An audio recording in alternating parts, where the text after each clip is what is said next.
ક્ષમા પ્રારંભ છે પ્રસન્નતાનો.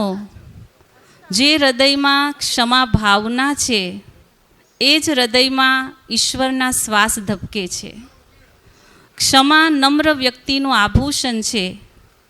આજની આ પાવન વેલામાં આ જ વિષયને લઈને ક્ષમા કા જાદુ આપણે બધા ભેગા થયા છીએ. સામાન્ય રીતે લોકો રવિવાર પછી આવતા સોમવારને કામના બોજવાળો દિવસ અનુભવ કરે છે. પણ આજનો જે આપણો સોમવાર છે, જેમાં આપણે સર્વ ભેગા થયા છીએ, અહીંયા પધારેલા સર્વ માટે બોજમુક્ત બનવાનો દિવસ છે. અને તે બોજ ઉતારવાનો સૌથી સહજ રસ્તો હોય તો એ છે ક્ષમા. તો ચાલો કાર્યક્રમની શરૂઆત કરતાં પહેલાં આપણે ક્ષમાના સાગર, રહેમદિલ, કરુણાના સાગર પરમપિતા પરમાત્માને યાદ કરી આપના મનના મેલને સ્વચ્છ કરીએ. ખૂબ દિલથી એ ક્ષમાના સાગરનું આહ્વાન કરીએ, એ પ્રભુ પિતાને યાદ કરીએ.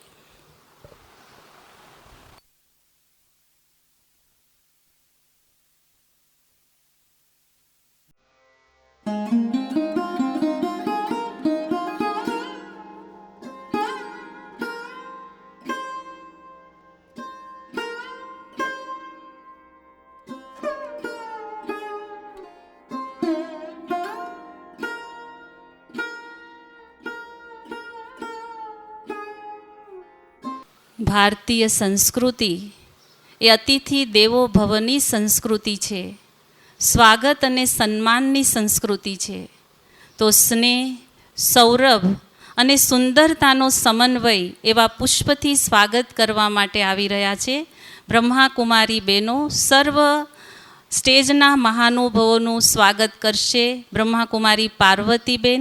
પુષ્પો દ્વારા, બેજ દ્વારા બ્રહ્માકુમારી મંજુબેન અને તિલક દ્વારા આત્મિક સ્મૃતિનું તિલક આપી પણ સન્માન કરશે. આપણે બધા પણ કરતલ ધ્વનિથી વધાવી લઈશું. આદરણીય ગીતા દીદી ગીત, સંગીત વાતાવરણને પ્રફુલ્લિત બનાવે છે. સંગીત મનમાં ઉમંગ ઉત્સાહ લાવે છે અને સંગીત ચહેરા પર સ્મિત લાવે છે. આવા સુરીલા સંગીત સાથે નૃત્ય દ્વારા સ્વાગત કરવા માટે આવી રહી છે કામરેજની કુમારી સુહાની. આપણે કુમારી સુહાનીનું પણ દિલથી સ્વાગત કરી લઈએ. નૃત્ય દ્વારા સ્વાગત કરશે કુમારી સુહાની.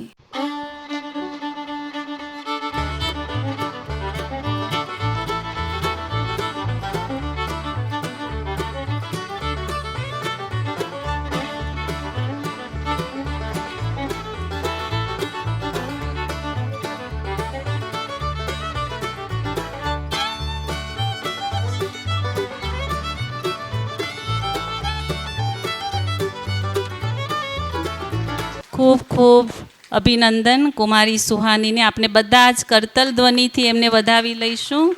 બેન એમને સરસ ગિફ્ટ આપી રહ્યા છે, પરમાત્માની સ્મૃતિ ભેટ આપી રહ્યા છે. હવે આપણી વચ્ચે ઉપસ્થિત છે શબ્દ પુષ્પોથી સ્વાગત કરવા માટે એક એવા વિરલ હસ્તી, આદરણીય બ્રહ્માકુમારી રાજયોગીની તૃપ્તિબેન, જેમનું હૃદય મા જેવું વિશાળ છે, જેમનું મન સીતા જેવું પવિત્ર છે અને જેમના વચનમાં ગીતા જેવી ઓથોરિટી છે. એવા અલૌકિકતાના ધની એવા આદરણીય બ્રહ્માકુમારી તૃપ્તિબેનને હું વિનંતી કરીશ, સર્વનું શબ્દ પુષ્પથી સ્વાગત કરશે. આપ બાલ્યકાળથી જ રાજયોગના અભ્યાસી છો. છેલ્લા 40 વર્ષથી પોતાનું જીવન માનવ કલ્યાણ અર્થે ઈશ્વરીય સેવામાં આપે સમર્પિત કરેલ છે. સુરત, વરાછા સહિતના આસપાસના 17 જેટલા સેવા કેન્દ્રનું આપ સફળ સંચાલન કરી રહ્યા છો. બ્રહ્માકુમારી વિદ્યાલયના કૃષિ એવં ગ્રામ વિકાસ વિંગના આપ નેશનલ કોઓર્ડિનેટર પણ છો. દેશભરના અનેક સ્થાનો પર અનેક ટ્રેનિંગ પ્રોગ્રામ, રિટ્રીટ, કોન્ફરન્સમાં પણ આપ પોતાની અવિરત અમૂલ્ય સેવાઓ આપી રહ્યા છે. તો હવે આપણા સર્વનું સ્વાગત કરશે આદરણીય તૃપ્તિબેન. ઓમ શાંતિ. बहुत ही अच्छे विषय के साथ आज हम सभी मिले हैं।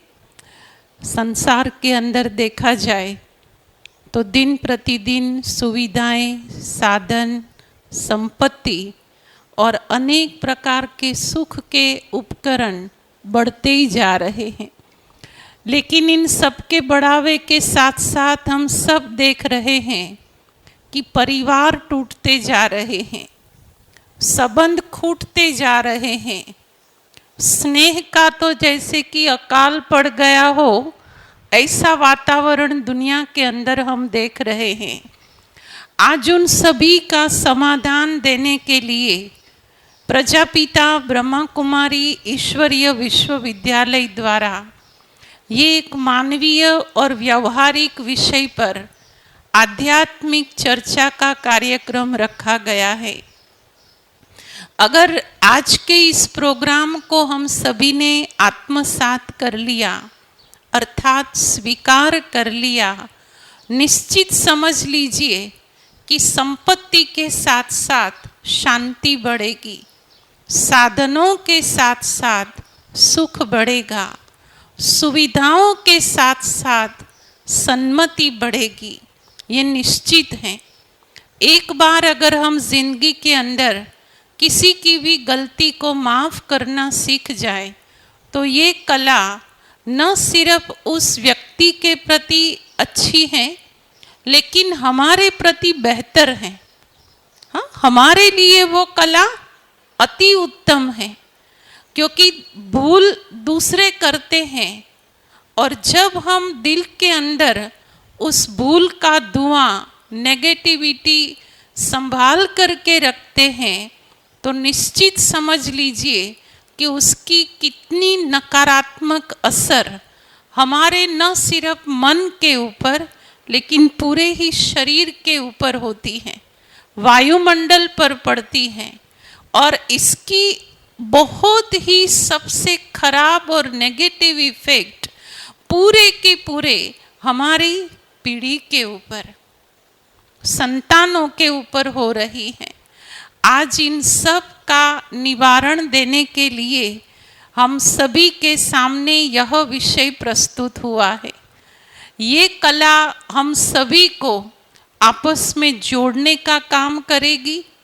यही क्षमा का जादू हम सब के अंदर फिर से वो संवेदनशीलता, मानवता का बहुत ही अच्छा संचार करेगा।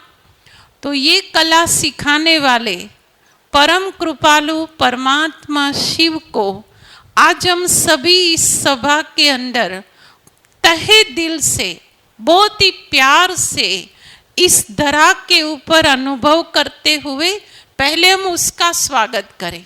स्वागत तालियों से किया जाता है। भगवान हम सभी के बीच में है, उसको हम हमेशा कहते हैं कि परमात्मा क्षमा का सागर है, दया का सागर है, करुणा निधि है। तो आज वो हम सब के बीच में मौजूद हैं।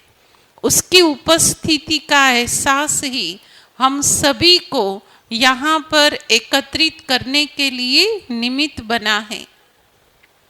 भगवान ने अपने कार्यों को संपन्न करने के लिए जगह जगह पर अपने प्रतिनिधियों का निर्माण किया है। तो उसमें से परमात्मा का एक पवित्र प्रतिनिधि आदरणीय राजयोगिनी गीता दीदी हम सभी के मध्य में है। हम आदरणीय गीता दीदी का भी तालियों के नाद से, अंतःकरण के भाव से स्वागत और अभिनंदन करते हैं। आप सभी को गीता दीदी क्या है वो परिचय तो कविता बहन देंगे, लेकिन वास्तव में आदरणीय गीता दीदी का आंतरिक जीवन कैसा है वो उनके प्रवचन से, शब्दों से और उनके वाइब्रेशन से अनुभव होगा। बहुत ही अच्छा अपने जीवन के अंदर मानवता के हर गुण को चरितार्थ करने वाला प्रभु का ये पैगंबर हम सबके बीच में बैठा है। आज यहाँ वो हमें मिले हैं, ये भी हमारा एक बहुत अच्छा सौभाग्य है। क्योंकि देश में विदेश में पूरे ही शहर शहर में आदरणीय गीता दीदी की बहुत मांग है। ब्रह्मा कुमारी संस्था के आप इंटरनेशनल मोटिवेशनल स्पीकर हैं, तो आज ऐसी विरल हस्ती का हम सभी फिर से तालियों से अभिनंदन स्वागत करते हैं। स्वामी विवेकानंद ट्रस्ट पूरा कीम शहर जानता है कि वो ट्रस्ट की सेवाएं, उनकी मानवता, उनकी सामाजिक प्रवृत्तियां क्या क्या हैं, उनका संपूर्ण रूप से प्रतिनिधित्व हमारे आदरणीय नागर भाई करते हैं। नागर भाई को भी आप सभी भली भांति पहचानते हैं।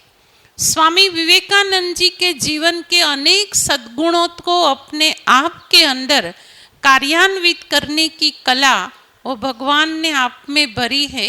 हम सभी नागर भाई का भी तालियों से अभिनंदन करते हैं, स्वागत करते हैं। आदरणीय भ्राता केतन भाई, सैंड शुगर के आप चेयरमैन रह चुके हैं, डायरेक्टर रह चुके हैं, बहुत सारी सामाजिक संस्थाओं के साथ जुट करके आपने अपने इस मनुष्य जीवन को सार्थक और सफल किया है। मैंने हमेशा देखा है कि जब भी कहाँ पर कोई सेवा प्रवृत्ति होती है, न मान न शान कुछ भी नहीं, लेकिन अपना समय, श्वास, शक्ति लोगों की सेवा के अंदर स्वाहा करने का सौभाग्य भगवान ने आपके भाग्य में लिखा है।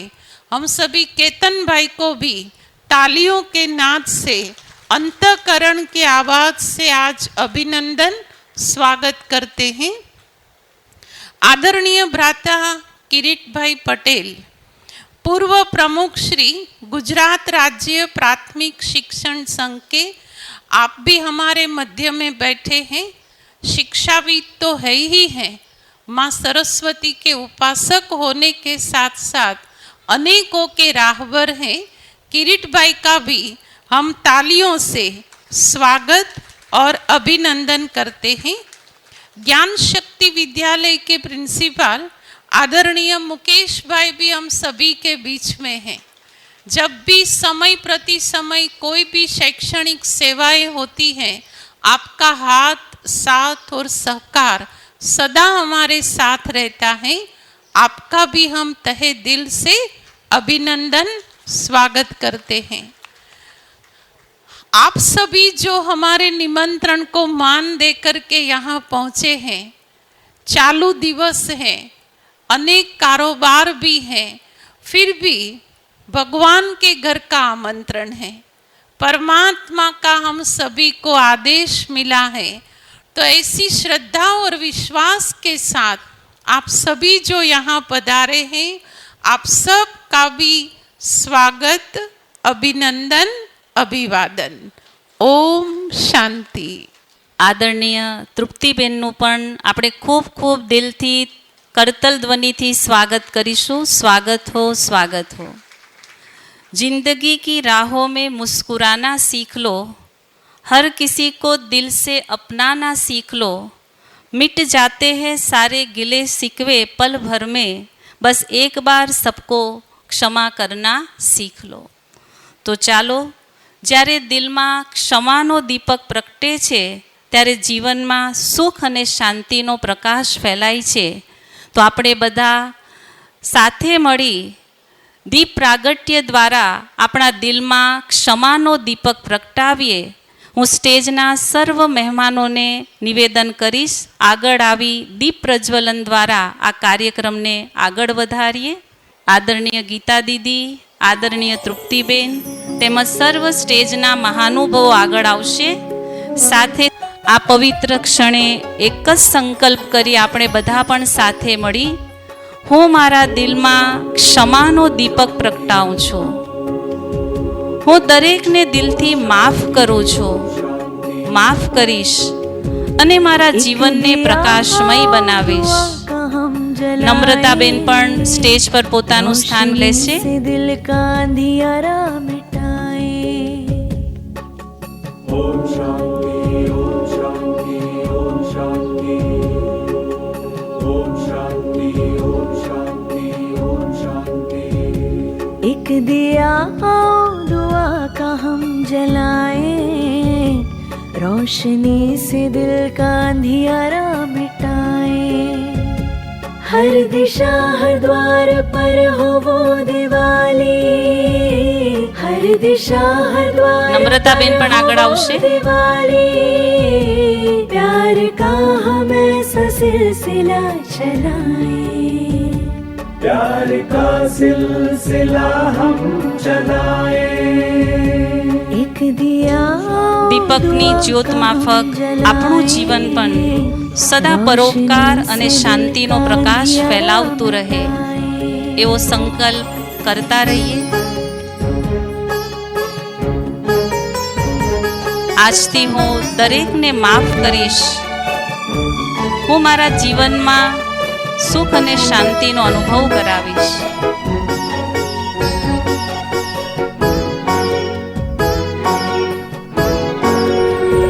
दिया वो माटी का जो आंधियों से लड़ता है, तू दाता का दिया क्यों मुश्किलों से डरता है। दिया वो माटी का जो आंधियों से लड़ता है, સર્વ મહેમાનોને પરમાત્માના આશીર્વાદ સ્વરૂપે એક સુંદર મજાની નાનકડી સોગાત અર્પણ કરશે ગીતા દીદી અને પ્રભુ પ્રસાદ અર્પણ કરશે આદરણીય બ્રહ્માકુમારી તૃપ્તિબેન. ऐसे ख्यालों से जहां को जगमगाए, સર્વ મહેમાનોને સોગાત અર્પણ કરશે આદરણીય તૃપ્તિબેન. प्यार का सिलसिला પ્રભુ પ્રસાદ અર્પણ કરશે તૃપ્તિબેન. સોગાત અર્પણ કરશે આદરણીય ગીતાબેન. આપને તાળીઓથી વધાવી લઈશું.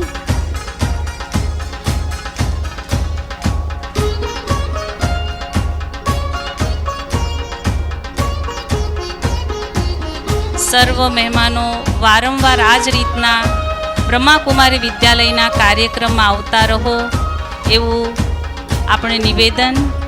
જરૂરથી પધારી અમારો ઉમંગ ઉત્સાહ આપે વધાર્યો છે અને હંમેશા વધારતા રહેશો.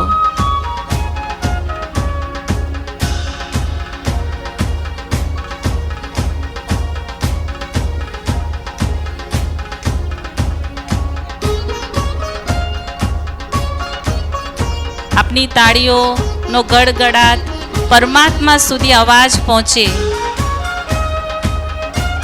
સર્વ ભાઈઓ આગળ આવશો.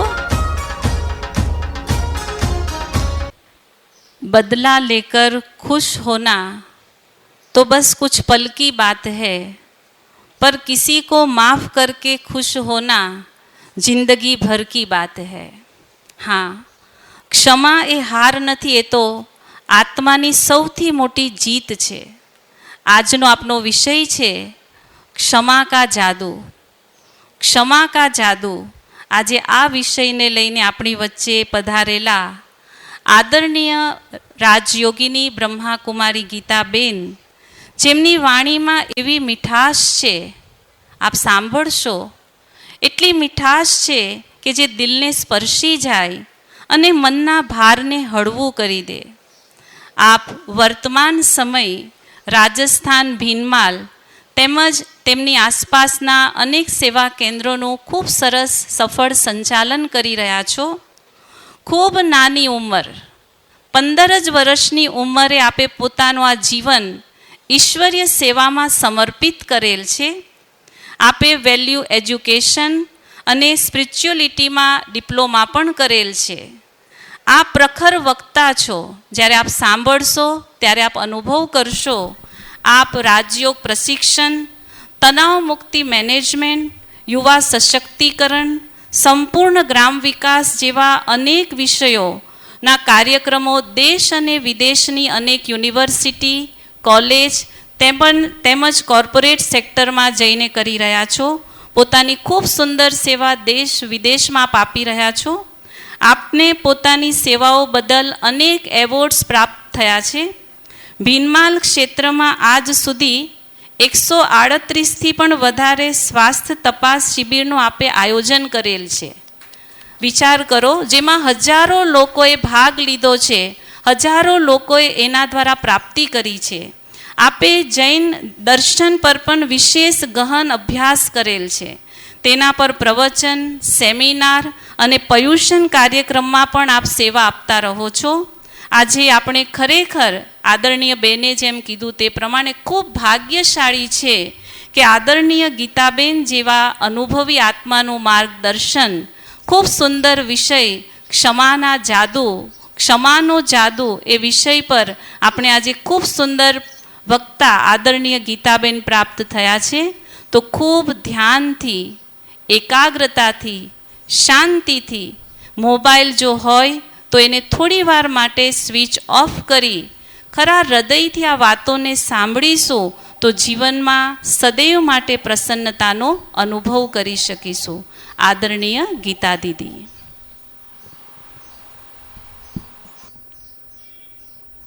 ઓમ શાંતિ. સૌ એકવાર સાથે ઓમ શાંતિ. मंच पर उपस्थित आदरणीय तृप्ति बहन, समस्त महानुभाव और सभा में अप्रैल की जलाने वाली गर्मी और गर्म हवा के बीच में मन को शीतल करके स्थिर होकर बैठे हुए आप सभी कीम निवासी परमात्मा के प्रिय बच्चों को परमात्मा की कुछ विशेष चिंतन बिंदु देने के लिए आपके बीच में आए हैं.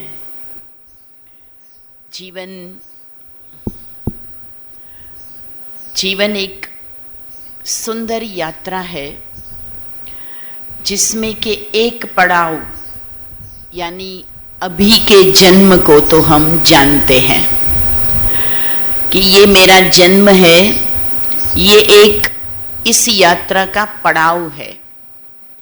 लेकिन इसी जन्म की यात्रा केवल हम तय नहीं करते हैं, हम सब की एक अनंत यात्रा है. और उस अनंत यात्रा में अनेक पड़ावों को, अनेक जन्मों को, अनेक अनुभवों को लेते लेते हम सभी इस जन्म में यानी आत्मा लंबी यात्रा करके आज इस मानव देह में पहुंची है. क्योंकि अध्यात्म सबसे पहले हमें स्वयं का ज्ञान देता है. तो अध्यात्म बताता है कि आप एक चेतना हो जिसकी बहुत लंबी यात्रा है, जिसका न आदि है न अंत है, न जन्म है न मृत्यु है. जन्म और मृत्यु तो केवल इस देह को धारण करना और छोड़ना, इसका नाम है. एक स्थान से दूसरे स्थान पर जैसे कोई ट्रांसफर होता है, व्यक्ति और उसकी पहचान वही होती है, केवल लोकेशन बदल जाता है. इसलिए कहते हैं कि आते सभी यहाँ पर कपड़े बदल बदल कर, जैसे स्टेज पर आर्टिस्ट कभी किसी ड्रामा में कोई राजा का रोल प्ले करने के लिए मंच पे आता है, तो कभी कोई पुजारी का रोल भी प्ले करता है, कभी सैनिक का, तो कभी भिखारी का रोल भी प्ले करता है, कभी वो कूली बनता है तो कभी वो बड़ा सेठ बनता है. अनेक किरदार निभाता है, लेकिन उसकी स्वयं की पहचान उसे याद होती है. आज हमें कुछ क्षणों के लिए अपनी असली पहचान के साथ यहाँ बैठना है. तैयार है सभी? असली पहचान के साथ. आजकल हमारे पास पहचान पत्र बहुत सारे होते हैं, कहीं भी जाओ तो आधार कार्ड चाहिए, खाता खोलना है तो पैन कार्ड चाहिए, है ना। हॉस्पिटल में जाए तो आयुष्मान कार्ड चाहिए, कहीं कुछ। आइडेंटिटी के बिना न आप वोट दे सकते हैं, न कहीं मकान प्रॉपर्टी खरीद सकते हैं।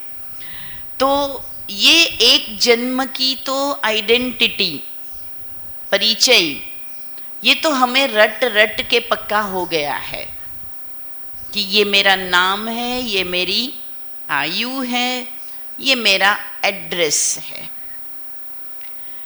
परंतु इस ड्रेस और एड्रेस से परे जो मैं हूं, आज उस मैं को कुछ ठीक करने का, कुछ रिपेयर करने का, उस मैं की कुछ थकान उतारने का, उस मैं को शक्तिशाली बनाने का अवसर आया है। जीवन का मूल्य किसी के चेहरे से कभी नहीं होता है। जीवन का मूल्य होता है उनके गुणों से, उसकी बोली से, उसके व्यवहार से।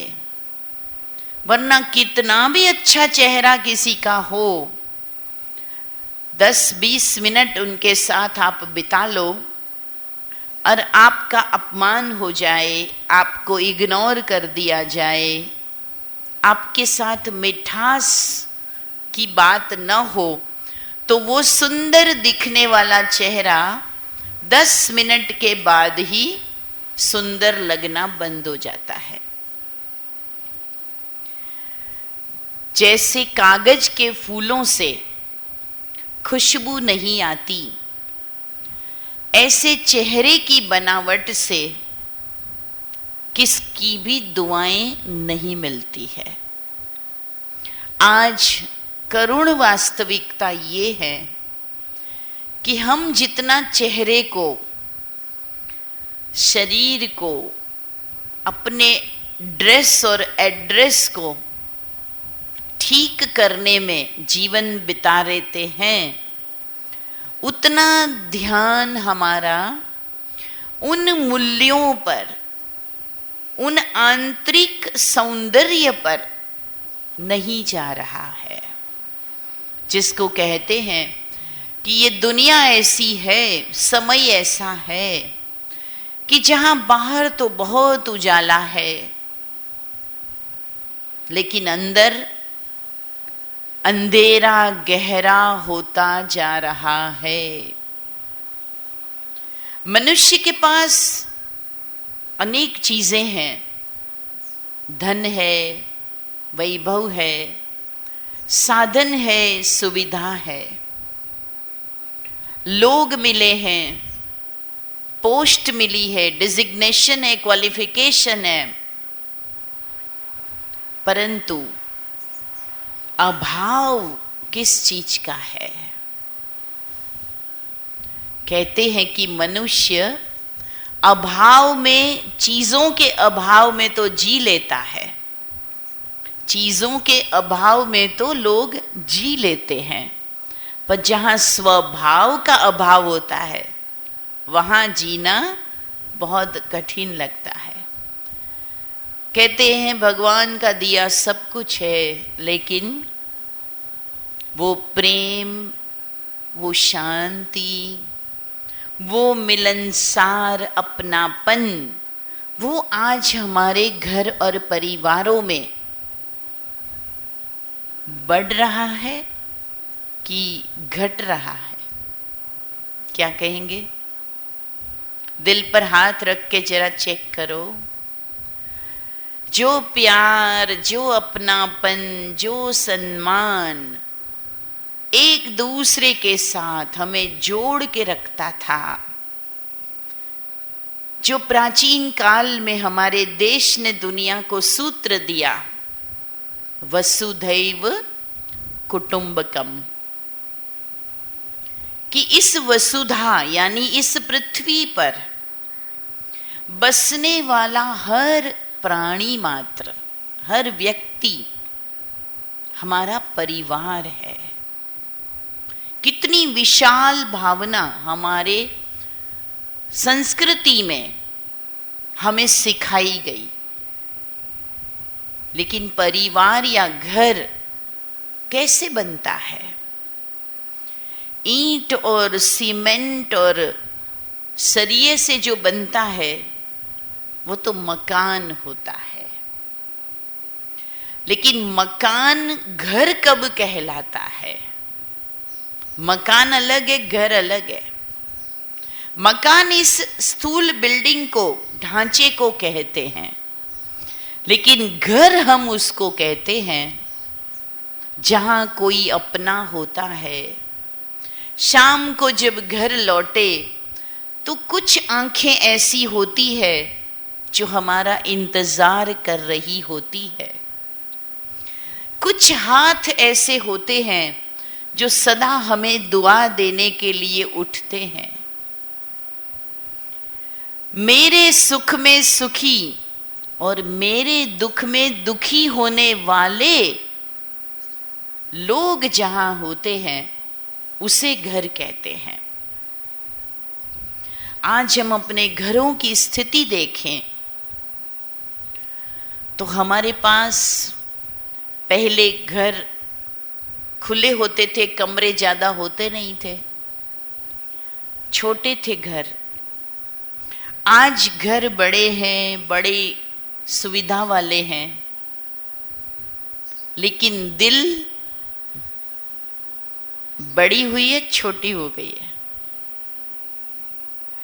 कुछ समय पहले एक जगह पर एक बोर्ड लगा हुआ था, किसी मूवी का नाम था और टाइटल क्या था? अतिथि तुम कब जाओगे। जबकि हमारे देश का कल्चर क्या था कि घर में मेहमान उनके आते हैं जो भाग्यशाली होता है। चाहे मेरे पास 2 रोटी हो तो भी 1 रोटी मैं खाऊं और 1 उसको खिलाऊं, ये भाव था।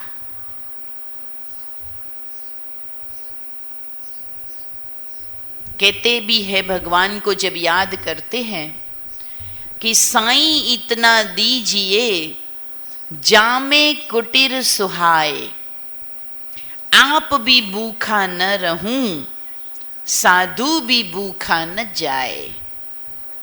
हे परमात्मा, मुझे उतना देना जिससे मेरी कुटिया बन जाए, मैं भी भूखा न रहूं और साथ साथ मेरे घर कोई सज्जन आए, कोई साधु संत आए तो मैं उसे भूखा न भेजूं। ये हमारा सारे विश्व के प्रति, समाज के प्रति भाव था। तो विश्व को परिवार मानने वाला देश, लेकिन आज हम देखते हैं कि परिवार में भी अपना मानने वाले, अपना हित करने वाले कितने बच गए हैं। मैं कभी कभी बताती हूँ, एक माँ के 2 प्यारे प्यारे बेटे होते हैं, बचपन में एक थाली में खा के बड़े होते हैं, और एक बेटा अगर माँ की गोद में बैठा है और कहता है देखो मम्मी मेरी है, तो दूसरा भाई आके बोलता है नहीं मम्मी मेरी है।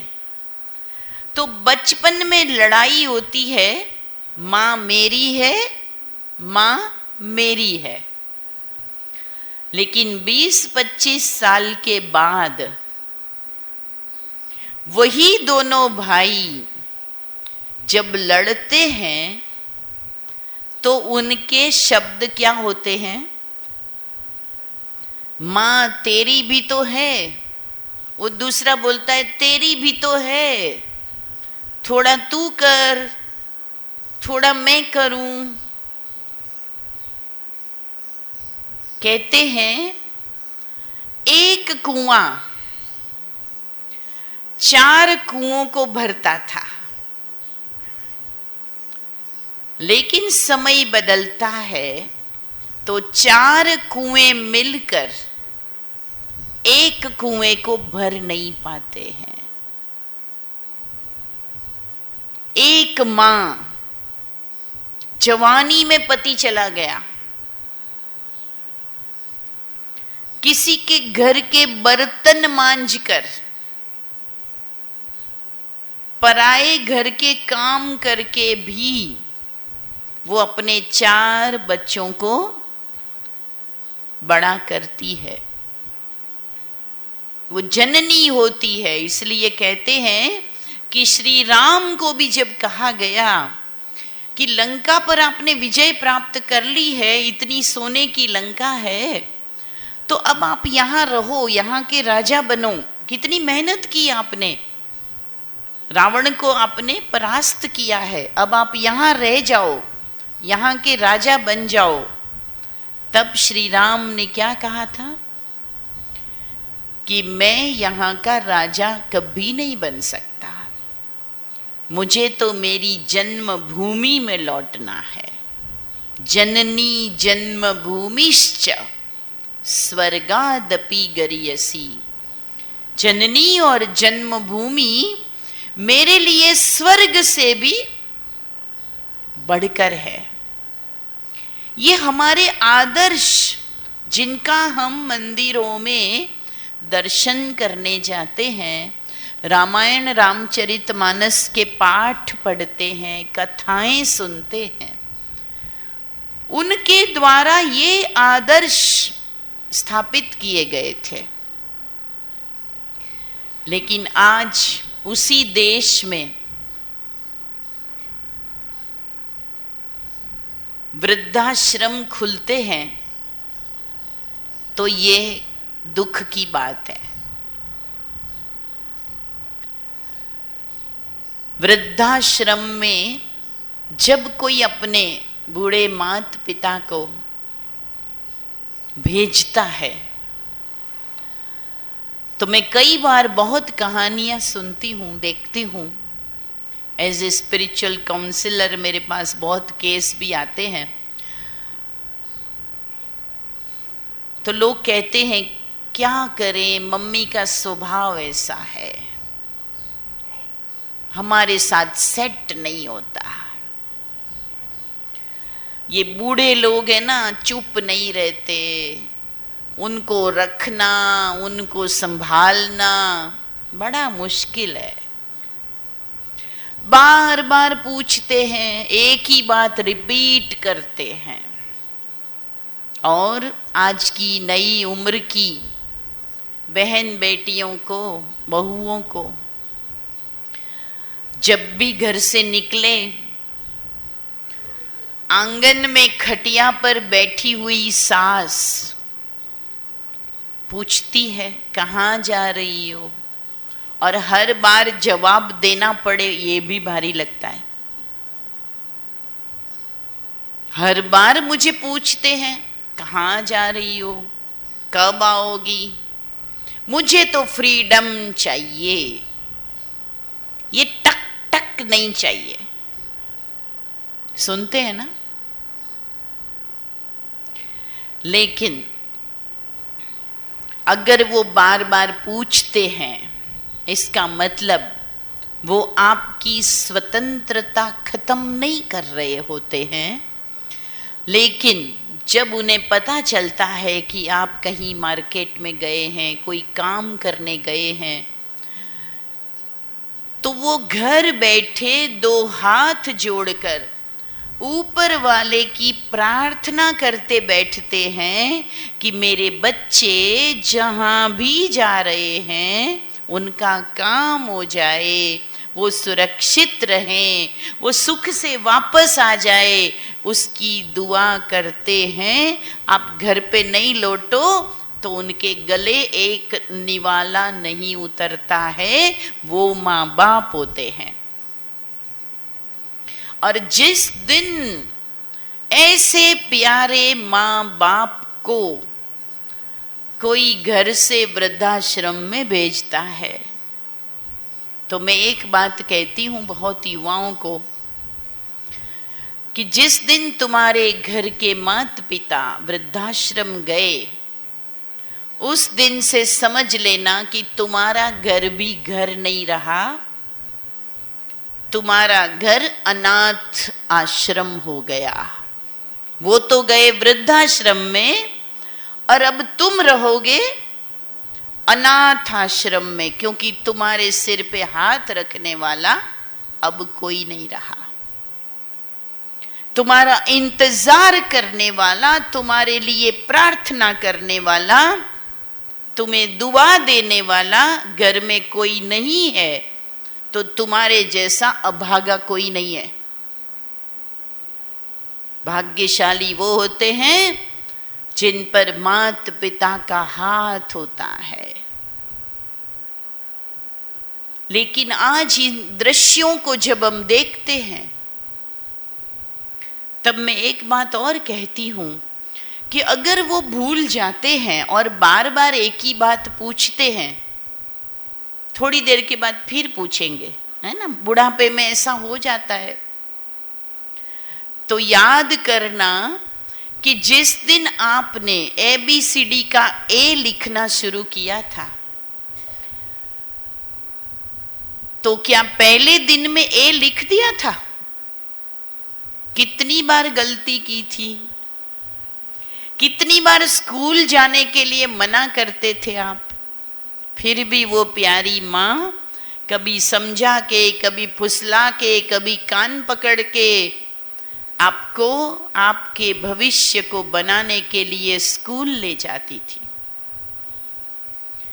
आप भी तो बचपन में बार बार पूछते थे। आपके आसपास छोटे बच्चे होंगे, आप देखना कितनी चीजें पूछते हैं बच्चे, ये क्या है, ये क्या है, ये क्या है, जो देखोगे। तो कभी हमने उनसे बहुत कुछ पूछा है, आज वो बच्चे बन गए हैं। आज वो भी अगर कुछ पूछते हैं और बार बार बताना पड़ता है, तो हमें दिक्कत क्यों आती है? 4 बेटों की विधवा माँ कई बार कहती है, बहन जी मुझे तो हर 3 महीने में नोटिस आता है, हर 3 महीने में क्या करना पड़ता है, शरीर चले न चले, नए जगह जाने में हिम्मत हो न हो, लेकिन माँ का बंटवारा हो जाता है। 3 महीने के बाद बोलेंगे, माँ जी हवे ने लाभ आपो। एक माँ ने मुझे बताया था, बहन जी हर 3 महीने में एक दिन मेरा उपवास होता है। मैंने कहा उपवास क्यों होता है? बोला जिस दिन एक बहू अपने घर से भेजती है ना, उस दिन वो खाना मेरे लिए नहीं बनाती है, कि आज तो जाना है ना, वो खिलाएगी। और जिसके घर जाना है वो बहू भी मेरे लिए खाना नहीं बनाती है कि वहां से खा के आए होंगे। और मैंने समझ लिया है कि हर 3 महीने में एक दिन मुझे उपवास करना है। मैं भगवान का नाम लेती हूँ।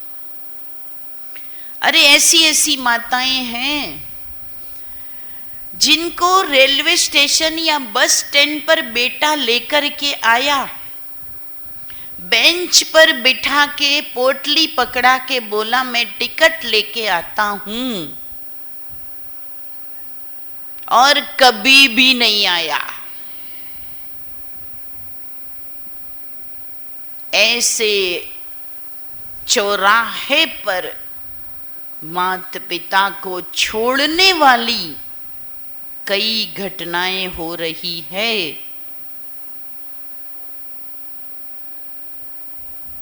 आप कभी मथुरा जाओ, काशी जाओ, बनारस,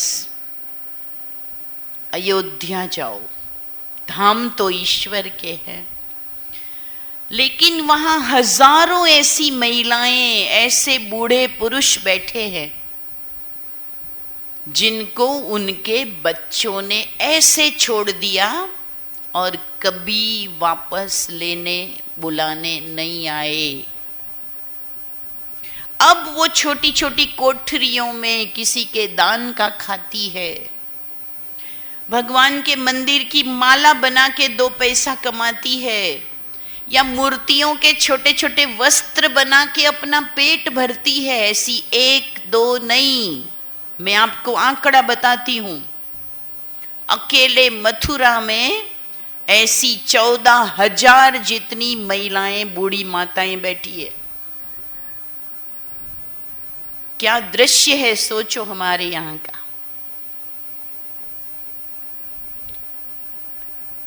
जवान बच्चे, जब कभी मदर्स डे आता है, फादर्स डे आता है, तो सुबह सुबह बढ़िया बढ़िया मैसेज व्हाट्सएप पर सबको डालते हैं, आई लव माई मॉम। पुरानी कोई मम्मी के साथ वाली फोटो डिब्बी पे स्टेटस पे लगाते हैं।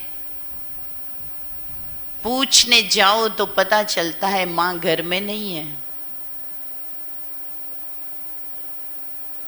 दिखावे के रिश्ते, झूठे शुभकामना संदेश, ये बहुत होने लगा है। घर की बूढ़ी 2 आंखें अगर खिल खिला के हंसती है ना, तो उस घर के जैसा स्वर्ग कोई और नहीं। लेकिन जिस घर में बूढ़ी माताएं, पिता बच्चों की हंसी को तरसते हैं, कुछ नहीं चाहिए उनको।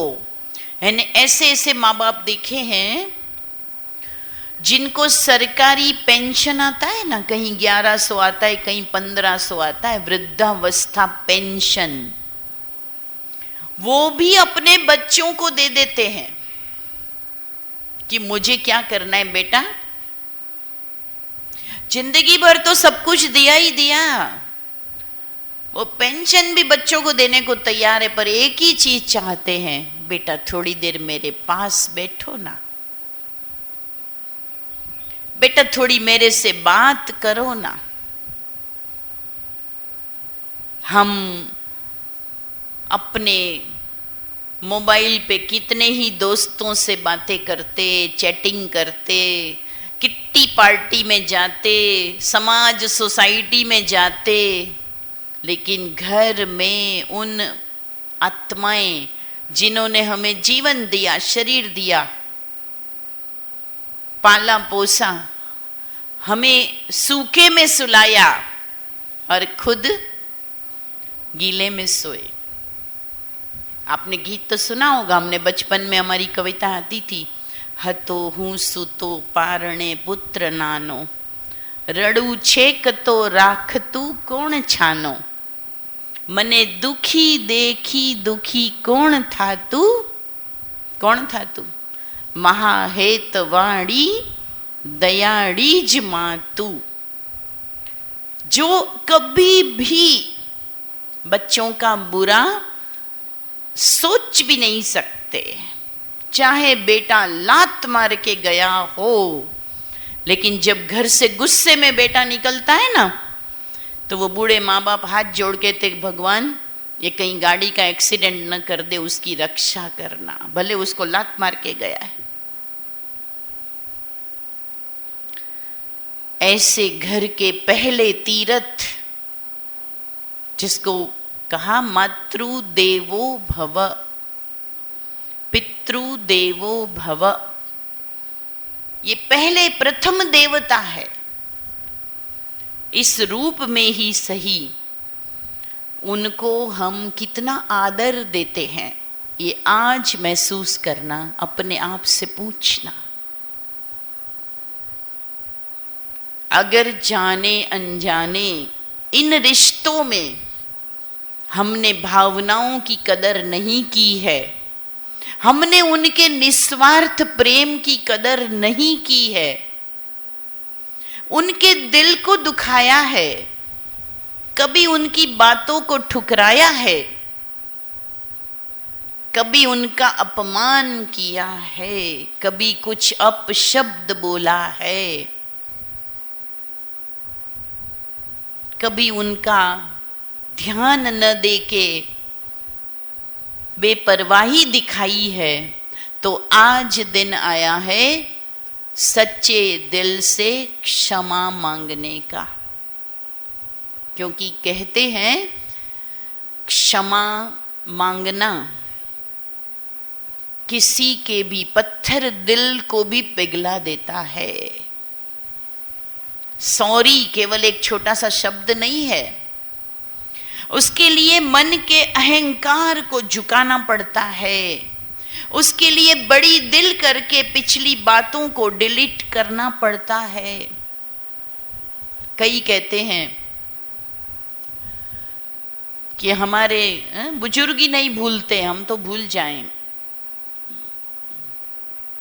मैं कहती हूँ कभी कभी कि पहले आपके पास, सबके पास छोटा सा फोन होता था, है ना, वो नोकिया वाला 1100 2100 सबने यूज किया होगा, छोटा सा टक टक वाला।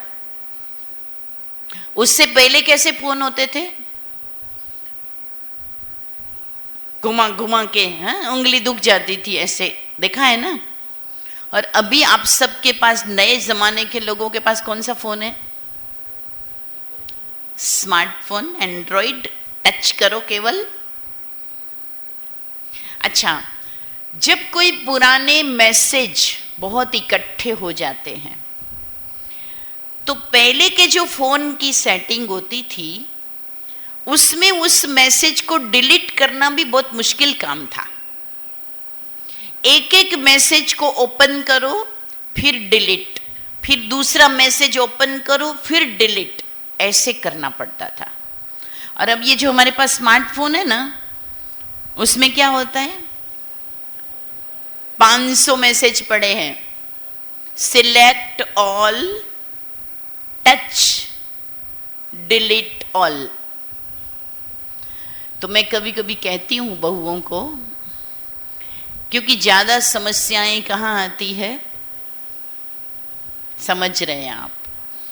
हमारे यहाँ पे शादी होती है तो लड़का लड़की की कुंडली मिलाई जाती है। मैं कभी कभी मजाक में कहती हूँ, लड़का लड़की की कुंडली मिलाओ या नहीं मिलाओ, सास बहू की मिला लो तो ज्यादा अच्छा है।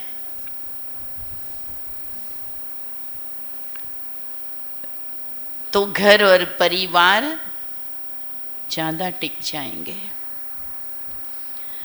जो मेरे पति का वो सब मेरा, ये तो हर महिला जब शादी करती है तो स्वीकार करती है ना। जो उसका घर सो मेरा घर, जो उसकी जिम्मेवारी सो मेरी जिम्मेवारी, उसके सुख दुख में। शादी होती तो सप्तपदी में कुछ पढ़ते हैं ना, जहां तुम चलोगे वहां चलूंगी, ये वो 7 वचन करते हैं कुछ कुछ। तो जो उसके जन्म देने वाले माँ बाप वो मेरे माँ बाप नहीं है। तो मुझे कई बार लगता है कि जब मदर्स डे, फादर्स डे पर इतने अच्छे मैसेज लोग डालते हैं अलग अलग ग्रुप्स में, फेसबुक पे, सब जगह पे, तो ऐसे लगता है कि इतने पवित्र विचारों वाले लोग अगर यहाँ पर हैं तो आखिर ये वृद्धाश्रम में किसके माँ बाप है फिर? और घंटों तक आप मोबाइल को यूज करते हैं तो आप देखना आपका बॉडी पोस्चर कैसा होता है। जब आप मोबाइल पे चैटिंग कर रहे हैं तो आपका ये शरीर की स्थिति कैसी होती है? ऐसे होती है क्या? कैसे होती है? कैसे होती है जरा बताओ। घंटों तक आप देख रहे हैं, चैटिंग कर रहे हैं, वीडियो पे वीडियो, ये वो जाते हैं, लोगों के घंटों जाते हैं आजकल। ये गर्दन यहाँ से झुक जाती है और डॉक्टर्स आजकल कहने लगे हैं कि मोबाइल के यूज के कारण ये स्पॉन्डिलाइटिस का दर्द जो है वो दुनिया में बढ़ता जा रहा है। हो सकता है कुछ दिनों के बाद दुनिया में रोड पर आधे लोग ऐसे मिलेंगे। या ऐसे ज़्यादा हो जाएंगे, हकीकत है। तो मैं पूछती हूँ कि मोबाइल में अनेक अनजाने लोगों से हेलो, हाय, गुड मॉर्निंग, गुड नाइट, फलाना डे, ढिकड़ा डे, बहुत कुछ मनाते हैं। उसमें घंटों आपकी गर्दन झुक जाती है। तो घर के बड़ों के आगे दिन में एक बार झुका दो ना। कितना दिल जीत लोगे उनका। वहां क्यों अकड़, अपनों के आगे क्या अकड़, अपनों के आगे क्या अहंकार, अपनी मां के क्या दूरियां। दिल को खोल के जियो, अंदर कुछ बाहर कुछ ना रखो, नहीं तो ये दिल का दौरा पड़ जाएगा, हार्ट अटैक आ जाएगा। एक हार्ट की हॉस्पिटल में लिखा था ऑपरेशन थिएटर के बाहर कि अगर ये दिल अपनों के साथ खोल दिया होता, दिल खोल दिया होता यारों के साथ, तो हमें यहां नहीं खोलना पड़ता औजारों के साथ।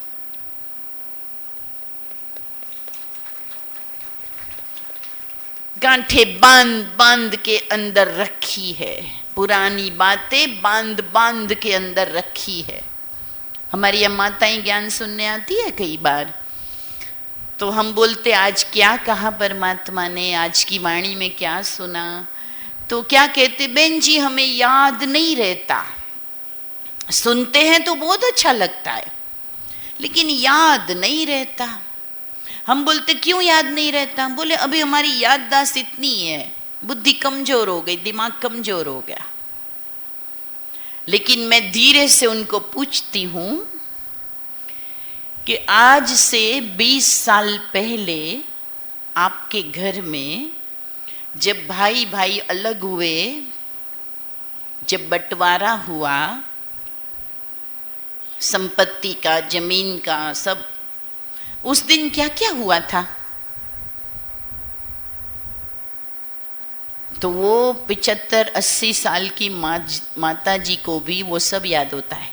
अरे बहन जी क्या बताऊं, हमको तो ये दिया, उन्होंने तो ये रखा, हमें तो ऐसा नहीं हुआ, हमारा तो ये हुआ, ऐसी बात हुई, वो तो ऐसा बोले, वो तो वैसा बोले। अरे सब कुछ याद है, कितना साल हो गया, अब इतना सारा मेमोरी में भरा हुआ है।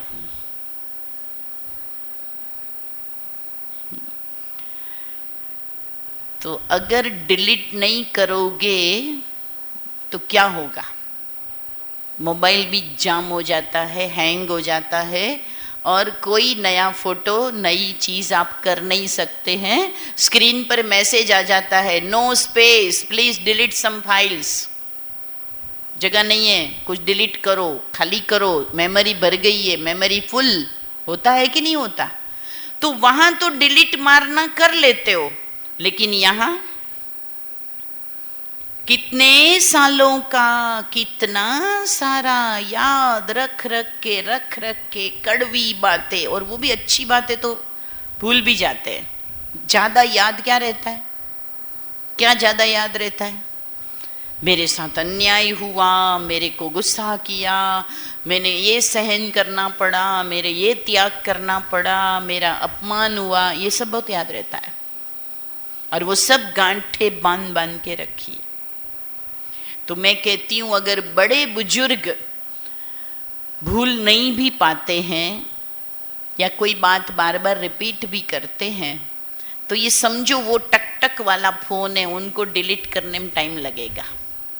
लेकिन आप तो स्मार्ट हो ना, नई पीढ़ी के आप तो स्मार्टफोन वाले हो ना, तो आप तो डिलीट कर दो, आपके लिए तो इजी है, आप तो स्मार्ट हो। तो शुरुआत कौन करे, रिश्तों में एक ही सवाल होता है, झुके तो पहले कौन झुके, माफी मांगे तो पहले कौन मांगे, शुरू करे तो कौन करे। इसी में ही सालों साल बीत जाते हैं, घर के बीच में दीवार बन जाती है कि कहीं जेठानी का मुंह नहीं देखना पड़े। ऊंची ऊंची दीवारें बन जाती है, एक दूसरे से हम दूर रहते हैं। और पता है जिनसे बात नहीं करते हैं ना, उनकी याद बहुत आती है कि नहीं? देखना आप, पड़ोस में भी किसी के साथ बोलना बंद हो गया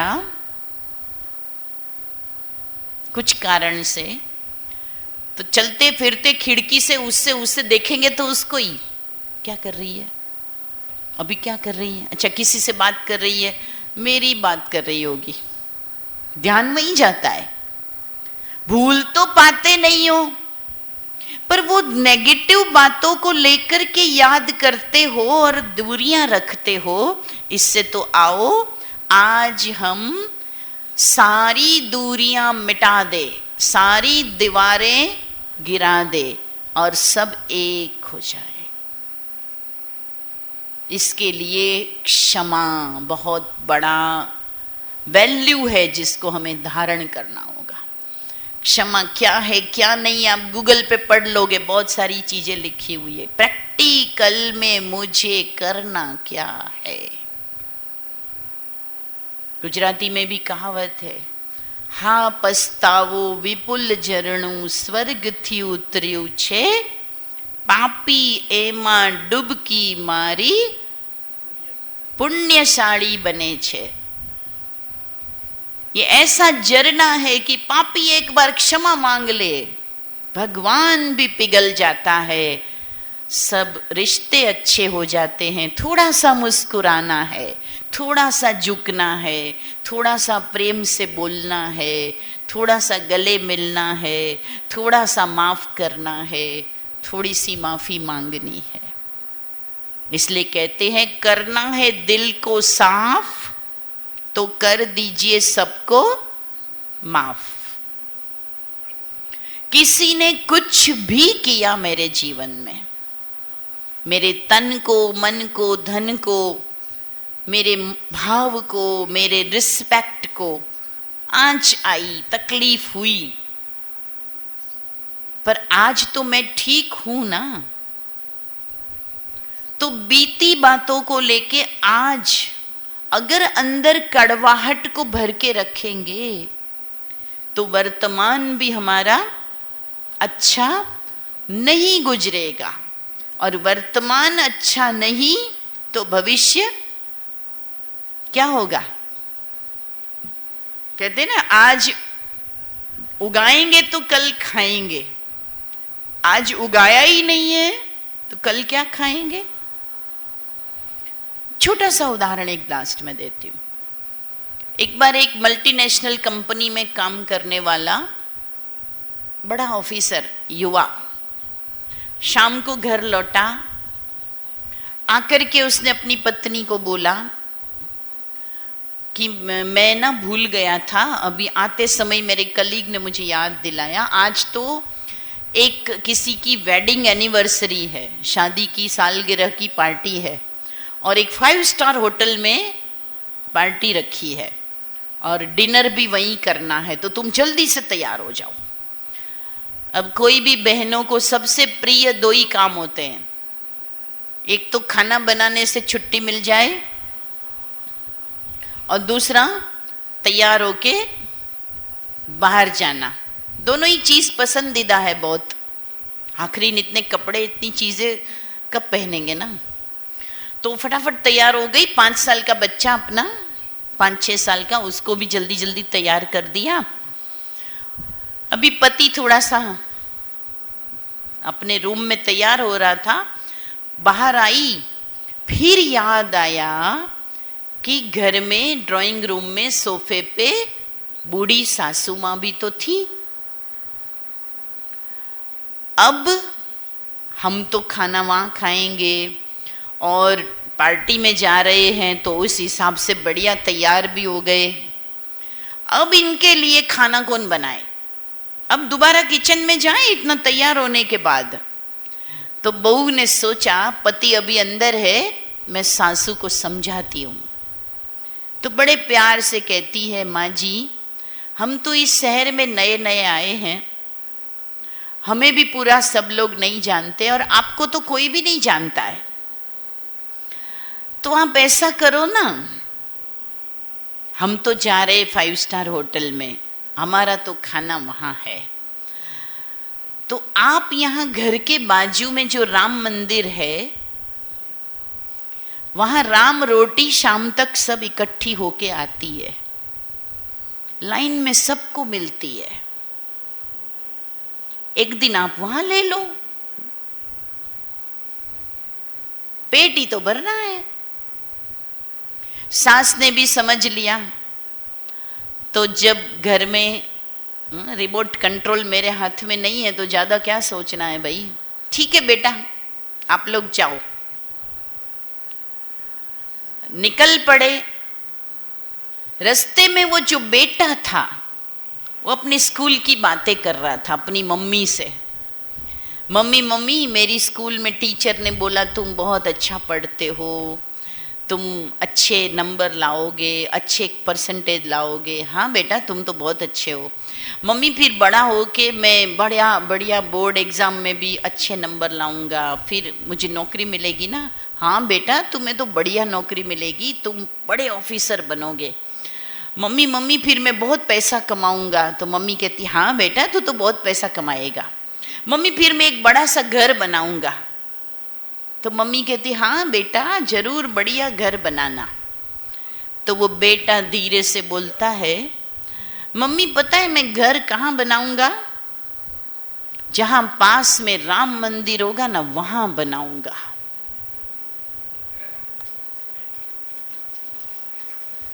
क्योंकि मैं और मेरी वाइफ जब पार्टी करने जाएंगे तो तू खाना कहाँ खाएगी।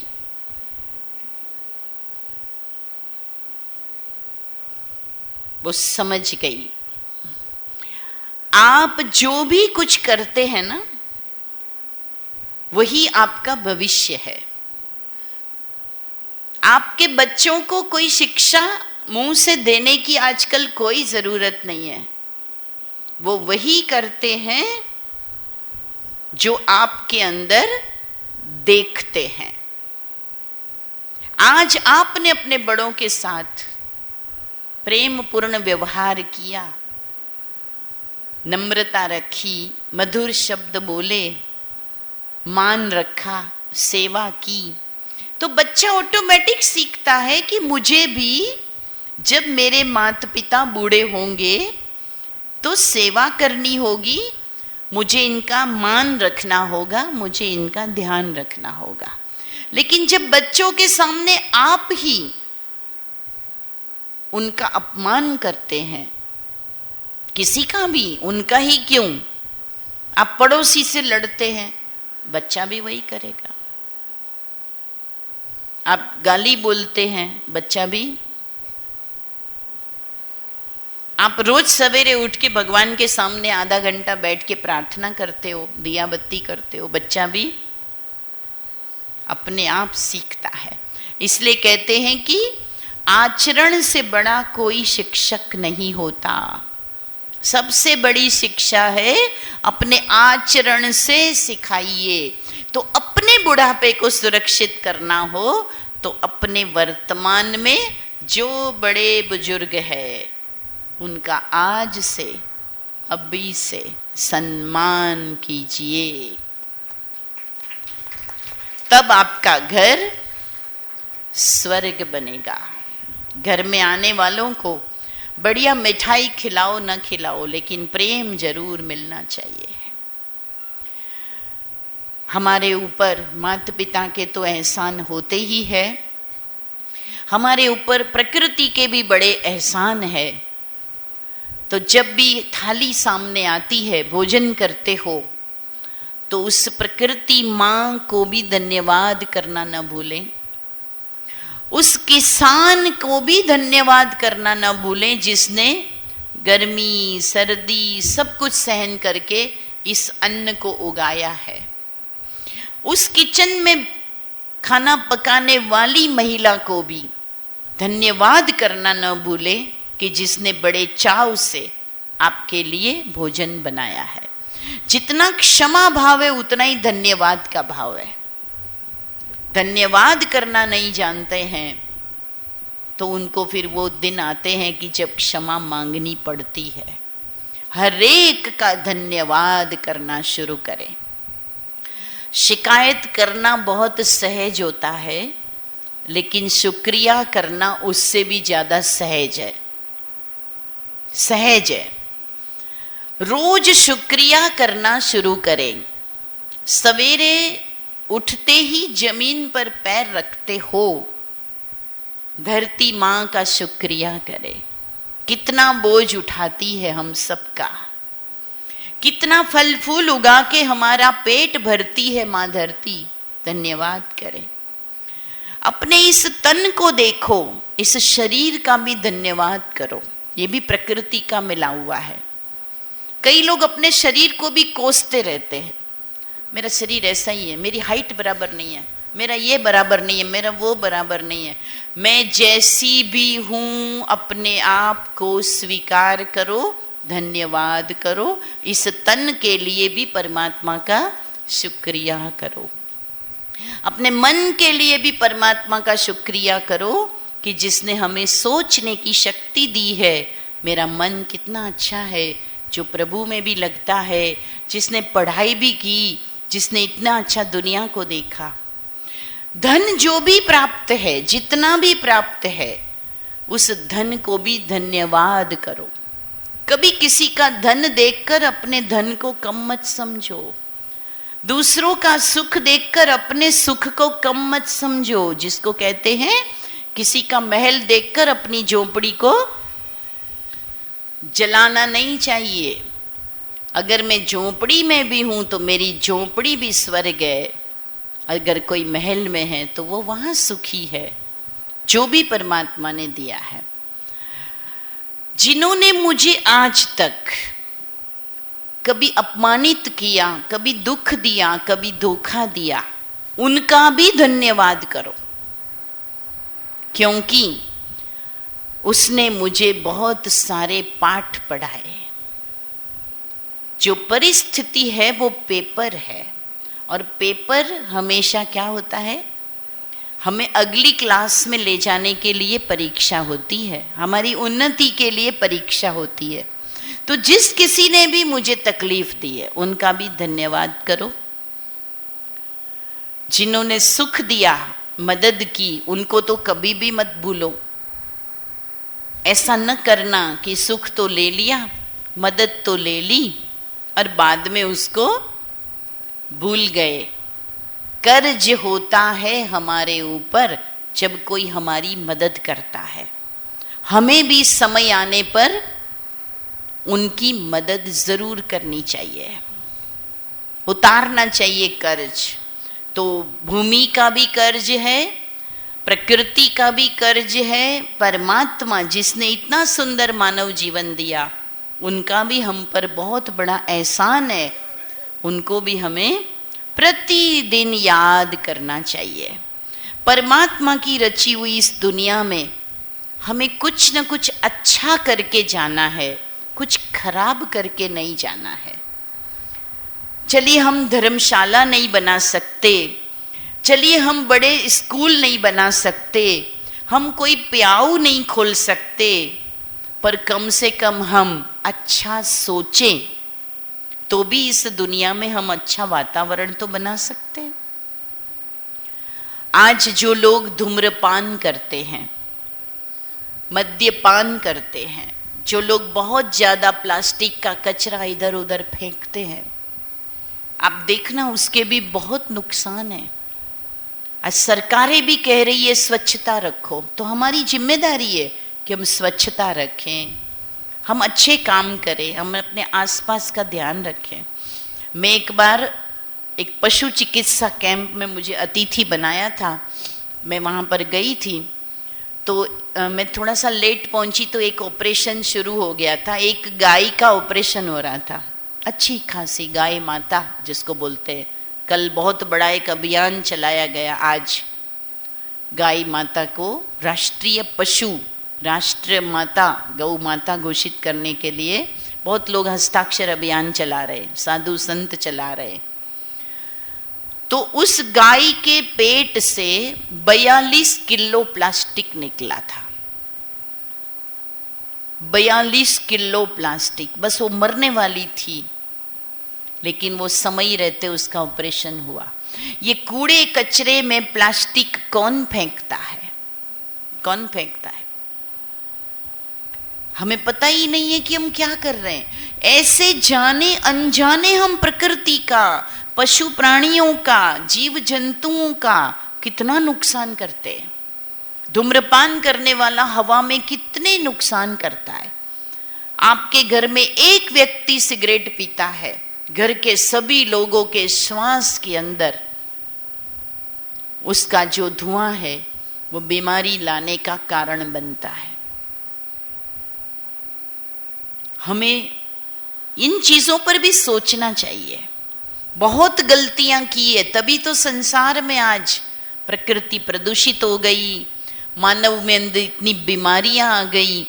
आज किसान थोड़ी सी अज्ञानता के कारण, लालच के कारण जब खेती करता है तो क्या करता है? दुनिया भर का रसायन डालता है, फर्टिलाइजर भी और कीटनाशक दवाइयां भी इतनी डालता है कि मुझे ज़्यादा फसल मिलेगी। लेकिन वो जो फसल उगती है, जो भी साग सब्जी फल जिसके ऊपर बहुत ज़्यादा केमिकल वाली स्प्रे हुआ है, वो जो खा रहा है आज उसको कितने सारे रोग हो रहे हैं, तो हम निमित्त बन जाते हैं। तो हमें पता भी नहीं है कि हमारे द्वारा कितने कुकर्म, कितने विकर्म हो रहे हैं। इसीलिए आज देखो दुनिया में हर व्यक्ति चिंतित है, हर व्यक्ति अंदर से उदास है, हर व्यक्ति के पास कोई ना कोई शारीरिक मानसिक बीमारियां हैं। इसका कारण यही है कि हमने जागरूकता की कमी, ज्ञान की कमी से बहुत सारे जन्म ऐसे बिताए हैं कि हमारे ऊपर कई बोझ चढ़ गए हैं। तो अब समय आया है संसार के परिवर्तन का। गीता के अनुसार जब जब अति धर्म ग्लानि होती है तब तब परमात्मा आकर समझदार आत्माओं की सहायता करते हैं और पापियों का नाश करते हैं। वो समय आ चुका है और हम आपको खुशखबरी सुनाते हैं कि परमात्मा ने अपना वो कार्य शुरू कर दिया है। अगर हम अच्छे बनेंगे तो मदद मिलेगी, अगर हम वही अज्ञानवश पाप करते रहेंगे तो हमारा तो क्या होगा? परित्राणाय साधूनाम विनाशाय च दुष्कृताम धर्म संस्थापनार्थाय संभवामि युगे युगे। ये गीता के महावाक्य साकार हो चुके हैं। भगवान के आगे दो प्रकार की लाइन भगवान लगाएंगे, एक अच्छे लोगों की लाइन, एक पापियों की लाइन। तो भगवान कहते इनकी मदद करने आया हूं, इनका नाश करने आया हूं। देखना ये है जब मेरे सामने भगवान प्रकट हो रहा है मैं कौन सी लाइन में खड़ा हूं। ऐसा नहीं भगवान आएगा मेरा उद्धार करेगा, भगवान आएगा कलयुग को खत्म करेगा, सतयुग लाएगा। भगवान आएगा, लेकिन अगर मैं अच्छी हूं तो मेरी मदद होगी, और अगर मेरे मन में विकृतियां हैं तो मेरा हिसाब किताब भी बहुत कड़ा होगा। इस समय आ चुका है, तो अब नहीं जागेंगे तो कब जागेंगे? तो चलिए हम 10 मिनट के लिए लास्ट में क्षमा भाव धारण कर दो प्रकार से क्षमापना भी करेंगे, क्षमा याचना भी करेंगे। तो मेरे साथ अपने मन को कनेक्ट करने की कोशिश करना। परमात्मा जो सर्व गुणों के सागर है, उनकी याद से हमारे अंदर शक्ति आती है। जैसे आग के पास हाथ रखो तो गर्मी महसूस होती है, हाथ जलता है, वैसे ही परमात्मा के समीप बैठते हैं तो शक्ति मिलती है, जिसको मेडिटेशन कहते हैं, राजयोग कहते हैं, ध्यान कहते हैं। यही एकमात्र मन को स्वच्छ करने का बहुत बड़ा साधन है।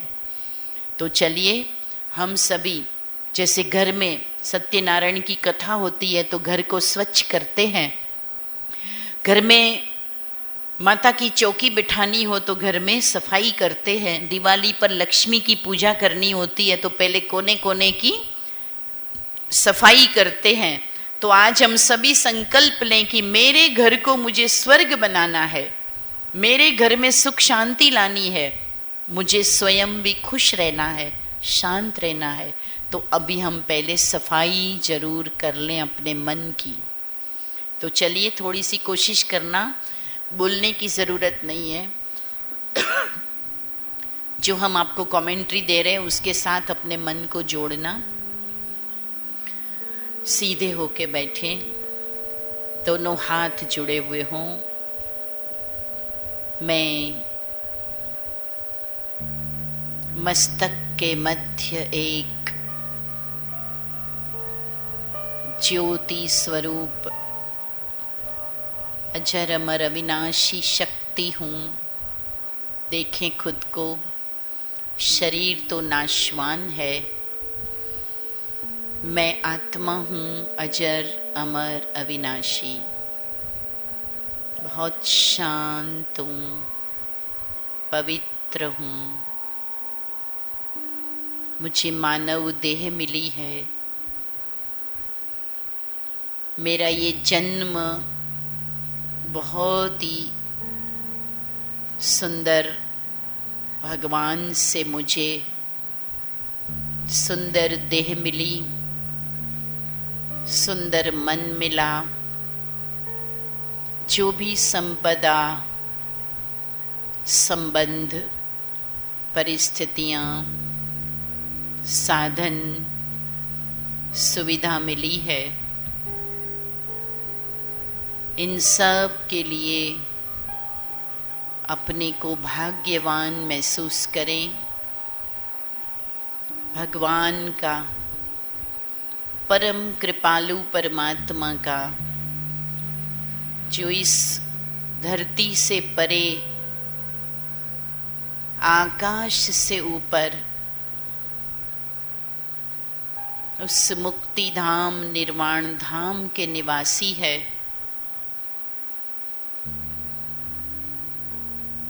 महाज्योति है।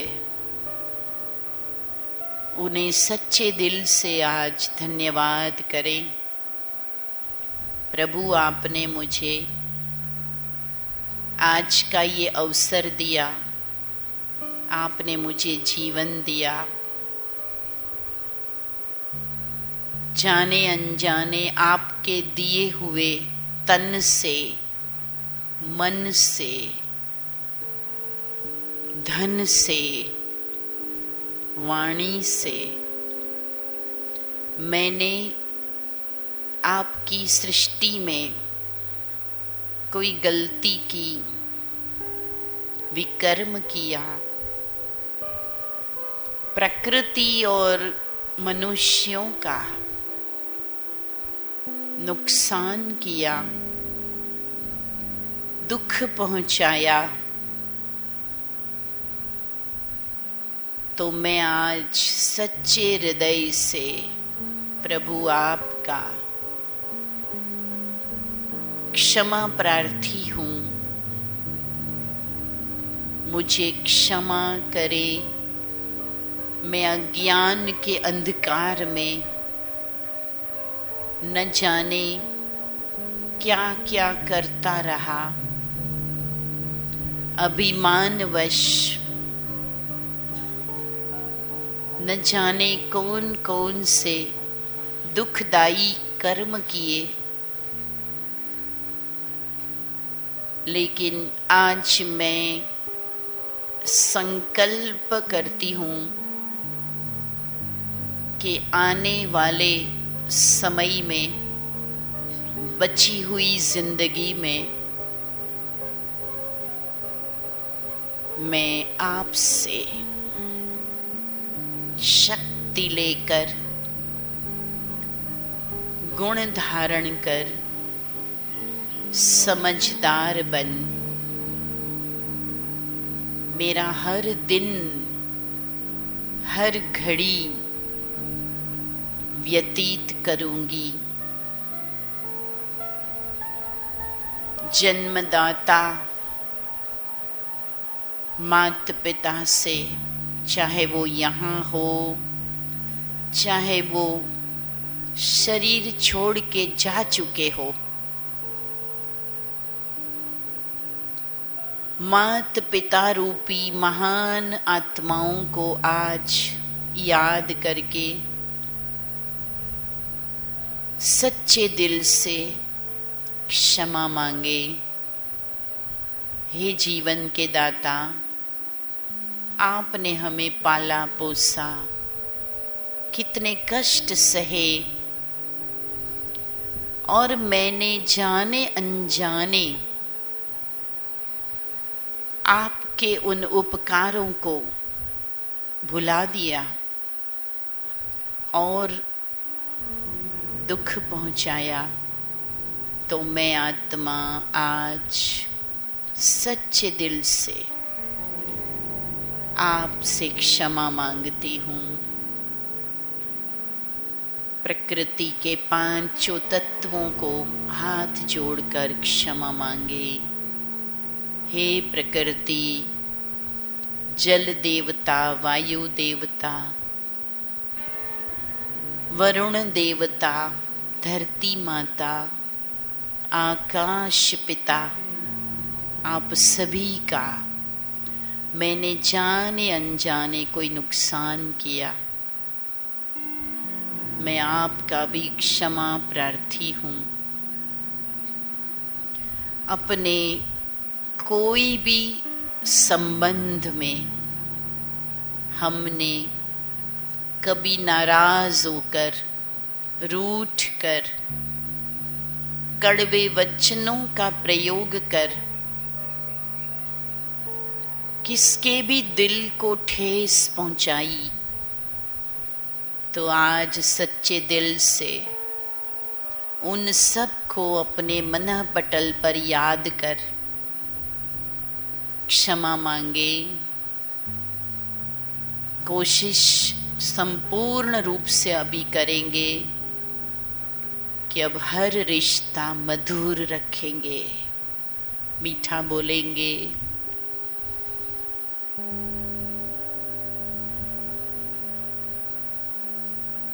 और अब बारी है किसी की भी कमी कमजोरी को मैंने अपने मन में धारण कर रखा है। किसी ने मुझे दुख दिया, कभी कोई कारण से मुझे अपमानित किया,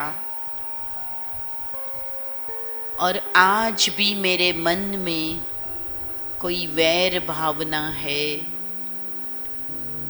कोई दुख देने की भावना है, कोई बदले का भाव है, तो सच्चे मन से सबको माफ़ करते हुए उस भाव को मन से निकाल दें।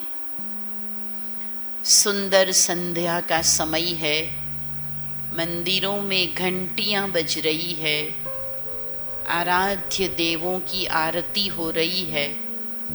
ऐसे पवित्र वातावरण में परमात्मा को साक्षी रखकर मन की सारी कड़वाहट को भूलने का संकल्प करें। सब गांठें खोल दें, क्योंकि मन कड़वाहट रखेगा तो शरीर बीमारियां प्राप्त करेगा। दुख मुझे ही होगा, मैं सुखी बनना चाहती हूँ, सुख स्वरूप आत्मा हूँ। तो परमात्मा, मैं वायदा करती हूँ कि क्षमा भाव ही अब मेरा जीवन होगा, और इसी गुण से मुझे मन को, रिश्तों को पावन बनाना है।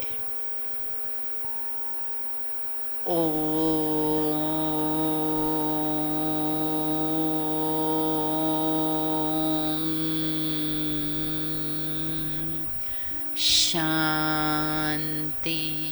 सभी एक साथ बोलेंगे, ओम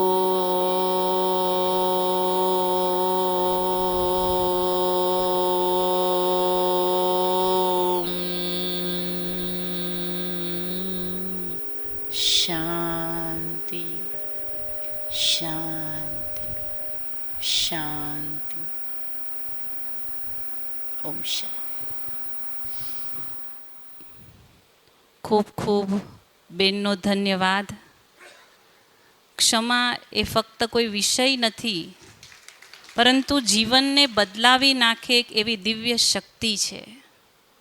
કેટલી સુંદર વાતો તો સાંભળી, પણ છેલ્લે જે 10 મિનિટ રાજયોગ અનુભૂતિ કરી, જે શ્રેષ્ઠ સંકલ્પો બેને આપને આપ્યા, અને હું જોતી હતી કે તમે બધા એ ભાવમાં ડૂબી ગયા હતા, અને ત્યારે પણ તમને કેટલી ખુશી અને હલકાપનનો અનુભવ થતો હતો. હજુ ફક્ત તમે મનથી વિચાર્યું, જો આટલો હલકાપનનો અનુભવ થતો હોય તો ઘરે જઈને આજે જ કદાચ કોઈને દુઃખ અપાઈ ગયું છે એની માફી માંગી લઈએ, કદાચ કોઈએ આપણે દુઃખ આપ્યું છે એને માફ કરી દઈએ, એ કર્મમાં લાવી દઈએ, તો ખરેખર જીવન, આપણું ઘર એ સ્વર્ગ બની જાય. અત્યારે તો તમને બધાને ખૂબ સરસ લાગ્યું, અને બેન જ્યારે સંભળાવતા હતા ત્યારે તમે અંદરો અંદર મનમાં સંકલ્પ પણ કરતા હશો કે હા, ઘરે જઈને હું માફી માંગી લઈશ, માફ કરી દઈશ. પરંતુ આપણે બધાને ખબર છે કે થોડો સમય વીત્યા પછી ફરી એ જ આપણા સંસ્કાર ઇમર્જ થઈ જાય છે. ચાહે ક્રોધ, ચાહે ગુસ્સો, ચાહે કોઈને માફ ન કરવા, તો આ શક્તિ ક્યાંથી આવશે? જ્યારે બેન સંભળાવતા હતા આપણે ગમતું હતું, પરંતુ એ જીવનમાં ક્યારે આવશે? અને એની એક જ વિધિ છે, એ પરમાત્મા શક્તિ સાથે જ્યારે આપણે જોડાઈ જઈએ છીએ, એ પરમાત્માની યાદમાં જ્યારે આપણે મગન થઈ જઈએ છીએ, ત્યારે પરમાત્મા જે શક્તિઓના સ્ત્રોત છે, જે ક્ષમાના સાગર છે, એની પાસેથી એ શક્તિઓ આપણે પ્રાપ્ત થશે. પ્રજાપિતા બ્રહ્મા કુમારી ઈશ્વર વિશ્વવિદ્યાલય દ્વારા આ રાજયોગ મેડિટેશન, જે અત્યારે આપણે બેને ખાલી 10 મિનિટ કરાવ્યું, આપણે કેટલું ગમ્યું ને બધાને? કેટલું સુંદર અહીંયાનો માહોલ થઈ ગયો. હું અનુભવ કરતી હતી, પ્રકૃતિ પણ ખુશ થઈ ગઈ હતી આપણા બધાના સંકલ્પોથી. જો 10 મિનિટની આટલી અસર થતી હોય ને પ્રતિદિન આપણે જો આવો રાજયોગનો અભ્યાસ કરીએ તો જીવન કેટલું સુંદર બની જાય. તો કાલથી જ આજ આપણા બ્રહ્માકુમારી કેન્દ્રની ઉપર કાલથી જ વિના મૂલ્યે 7 દિવસનો રાજયોગ શિબિરનું આયોજન કરવામાં આવ્યું છે. હું તો તમને બધાને આગ્રહ તો નહીં કરી શકું, પણ વિનંતી કરું છું, એકવાર, ફક્ત એકવાર